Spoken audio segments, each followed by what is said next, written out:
Salvador, na Bahia, em 1979. É geógrafo e doutor em estudos étnicos e africanos pela UFBA.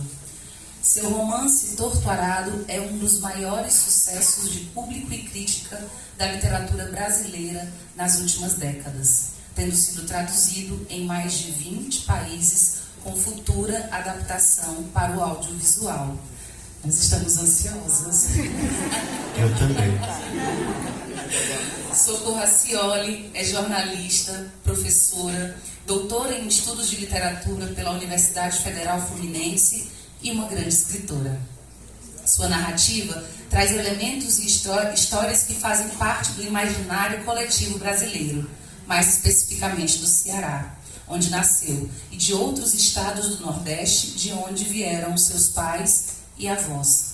Autora de 18 livros infantis e juvenis, já foi também vencedora do Prêmio Jabuti. Épico e lírico, com o poder de emocionar, encantar e indignar o leitor, Salvar o Fogo nos mostra que os fantasmas do passado de uma família muitas vezes não se distinguem das sombras do próprio país. Com maestria, Itamar Vieira Júnior mescla a trajetória íntima de seus personagens com os traços da vida brasileira. Uma trama permeada de traumas do colonialismo que permanecem vivos como uma ferida que se mantém aberta. Com vocês, o bate-papo entre Socorro Acioli e Itamar Vieira Júnior no lançamento de seu novo livro, Salvar o Fogo.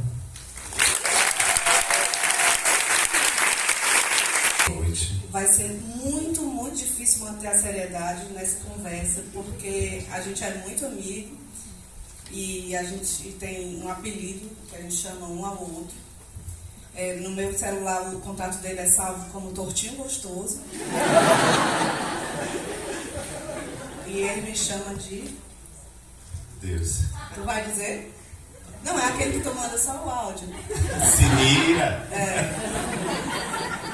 Mas a gente vai manter a compostura porque a Natália está aqui e ela pode chegar toda vez dizendo que isso aqui não foi uma conversa séria e não vai dar muito certo. Mas também é uma alegria muito grande receber você aqui na minha cidade, na nossa cidade. Eu sabia que ia ser lotado e sabia que as pessoas estavam com muita vontade que você viesse. Já tinham me pedido, me perguntado várias vezes. O Itamar é professor da especialização em escrita e criação da Unifor, que eu coordeno. E nunca teve aula presencial, aqui tem alguns ex-alunos, a gente nunca teve aula presencial e todo mundo me pedia muito, então a sua presença aqui é muito desejada e eu sei que está todo mundo muito feliz, muito emocionado de estar pertinho de você aqui. E eu espero que você goste da noite de hoje. Com certeza. Quero agradecer primeiro a organização, né, desse evento. Eu fiquei muito feliz de saber que nos reuniríamos aqui neste centro, no Dragão do Mar, que é um lugar muito especial dessa cidade. Inclusive o nome, né, é o nome de um grande abolicionista do Ceará, um personagem muito querido. E eu fiquei, ainda mais de saber que seria com minha amiga Socorro, né? Socorro foi a literatura que nos aproximou, na verdade. Antes de ser modinha, inclusive. Né? Exatamente. Antes de você ser modinha. E ela já tem mais tempo, não é que ela seja mais velha, mas ela já tem mais tempo. Mais velha.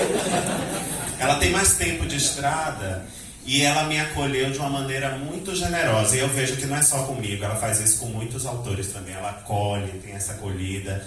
E para mim foi fundamental essa acolhida dela. Em muitos momentos me deu muita força, firmeza para continuar, prosseguir. Para mim é muito especial estar aqui com você. Viu, Socorro? Meu Deus, é muito fofo.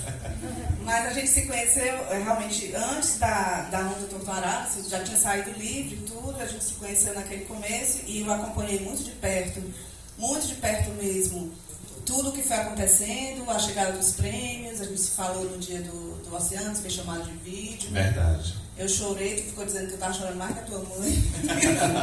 Mas eu fui acompanhando tudo e vendo muito de perto e eu acho que é muito bonito tudo que aconteceu, de ver que você é a pessoa que você era antes, a forma como você encarava a literatura antes, quando você queria escrever o Torto Arado pelo desejo de contar essa história. e quem você continua sendo, depois de tudo, de prêmios, dos números astronômicos, as pessoas falam 400 mil, 500 mil, 700 mil, eu nem sei qual é o número certo de livros vendidos, depois queria até que você falasse o número atual, e ver aqui a sua forma de encarar a literatura continua sendo a mesma de alguém muito comprometido com o trabalho, que leva muito a sério o próprio trabalho, e coloca o seu trabalho sempre no âmbito coletivo. O Torturado estourou no momento em que a literatura brasileira vinha com alguns sucessos, também alguns êxitos, livros também sendo muito premiados, como o do Julian Fuchs, A Resistência, um pouquinho antes do Tesa, e que tratavam de questões privadas, né, do âmbito privado familiar. E o Torturado ele vem trazer esse olhar para a coletividade que refaz um pouco o olhar para a história do Brasil.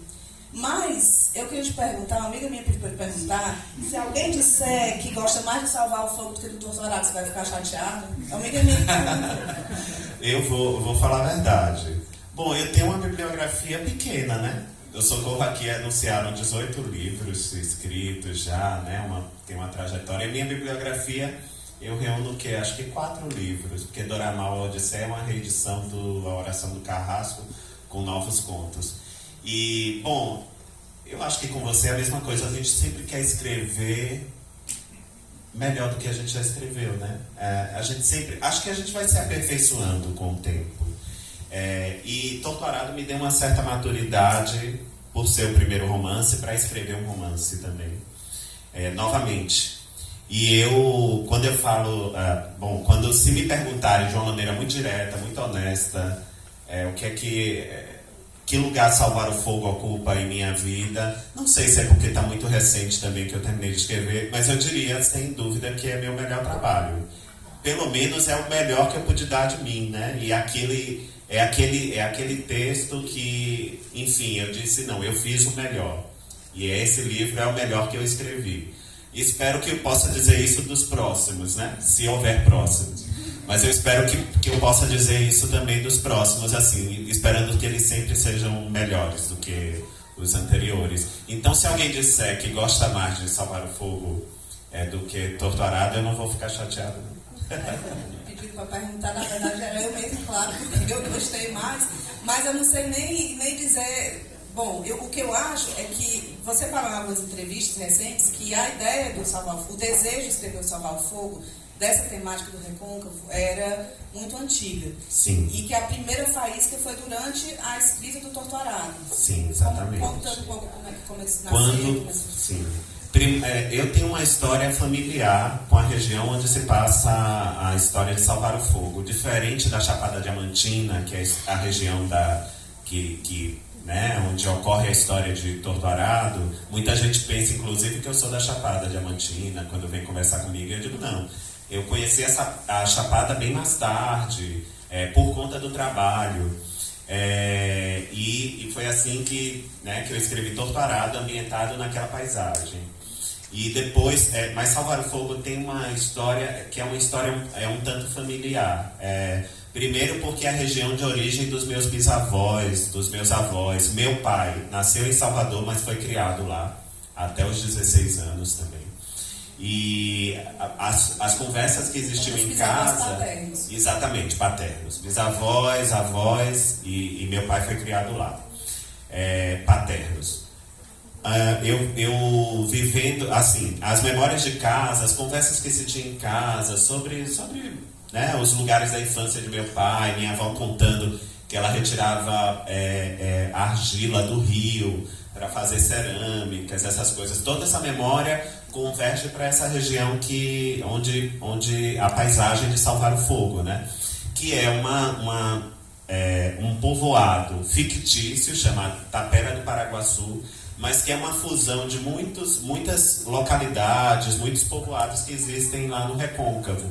Um deles é esse lugar onde meu pai foi criado, que é a origem de meus avós, que se chama Coqueiro, fica às margens do rio Paraguaçu, e no município de Maragogipe. Mas também tem outras localidades, São Francisco do Paraguaçu, que tem um mosteiro, que inspirou o mosteiro, o convento de Santo Antônio do Paraguaçu, que está aqui na história, né? Então, vários locais convergiram, né? E e formaram esse lugar que é imaginário, que se chama Tapera do Paraguaçu. Mas é isso, a história é uma história que eu queria contar, mas ainda não tinha trama. E a trama surgiu durante a escrita de Torturado. Por que surgiu durante a escrita de Torturado? Porque era como se fosse o livro, da metade para o fim, é como se eu não quisesse acabar, assim, não pudesse terminar de contar aquela história. Eu precisava voltar à relação de homens e mulheres com a terra, a continuar a falar do campo, a partir de outras perspectivas também.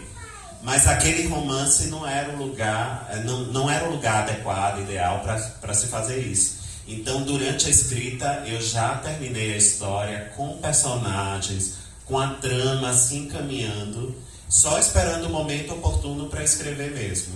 Mas eu já sabia, tanto é, Socorro, que Torturado, acho que muitos aqui sabem, ele foi publicado primeiro em Portugal. Porque... O texto foi quanto tempo, mais ou menos? Você começou na pandemia, não foi logo depois da primeira vacina? Por aí? Na verdade, a história já alimento ela há mais de... Acho que começou em 2017, mas eu tinha programado escrever, assim, uns meses depois que eu terminei Torturado. Mas aí minha vida deu uma reviravolta quando o livro foi publicado e eu fiquei sempre adiando aquele começo. E eu consegui iniciar a história quando começou a pandemia. Em março de 2020, eu me lembro que eu escrevi as primeiras páginas. Eu escrevi umas 40 páginas ali, entre março e abril. Foi um mês assim, até produtivo, mas depois eu não pude mais continuar, porque Torturado estava crescendo entre os leitores, né? Eu era convidado para muita coisa, mesmo virtual, assim, participar de clube de leitores.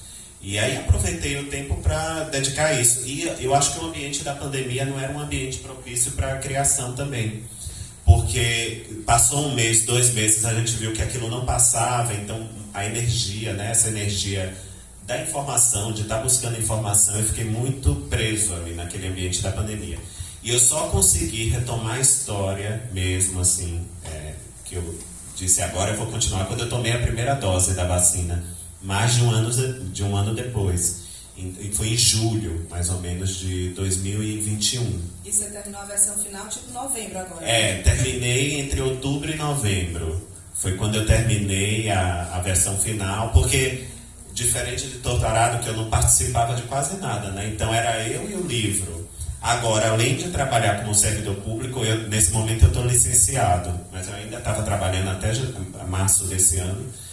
E ainda tinha os eventos, né? Esses eventos literários, então tinha muitas interrupções mesmo, assim. Eu programava escrever, eu gosto de escrever todos os dias, até domingo eu escrevo. Mas quando tem evento, aí no período de viagem eu não conseguia, às vezes, eu preciso do ambiente familiar para criar, né? Aquele ambiente que eu já conheço, que eu sei... Se precisar de uma água, onde eu vou buscar, hotel, né, transporte público, transporte aéreo, para mim é bem complicado. Mas eu fui aprendendo também, Socorro, aos poucos. Escrever fora de casa. E hoje eu até consigo escrever fora de casa também, porque se não for assim a gente não consegue, né? Porque a vida está muito movimentada mesmo. Eu não vou dizer que ela exatamente surgiu naquele momento, mas há cerca de 12, 13 anos, eu trabalhando na região, trabalhando em São Francisco do Paraguaçu, foi até um trabalho muito pesado, né? Tinha ameaça, muita violência lá. E eu visitei, num momento de calmaria, eu visitei esse mosteiro que não é aberto à visitação pública, mas tinha uma pessoa da comunidade que replicava a história, né, daquele lugar. E eu me lembro que eu entrei, é um lugar que, embora seja uma construção histórica, né, tombada inclusive pelo IFAM e tudo, não é um lugar para receber pessoas, né, porque não tem infraestrutura turística nenhuma. E eu fui andando por aqueles cômodos, né, meio úmidos, tá muito deteriorado o lugar, e cada lugar ele me contava uma coisa sobre aquele mosteiro. E aí eu cheguei num lugar que era impressionante, assim, porque era um vão, que disseram que durante um tempo funcionou uma espécie de hospital, mas esse vão não tinha teto, não tinha nada. E tinha umas aberturas, porque como era uma área, essa área de influência da Baía de Todos os Santos, então tem a maré, é um rio de maré, né? O rio sobe e desce, de acordo com a maré mesmo. E eu fiquei impressionado porque a água entrava, em alguns momentos do dia, quando a maré estava alta, entrava por esses buracos, né, que existiam nas paredes antiquíssimas, né?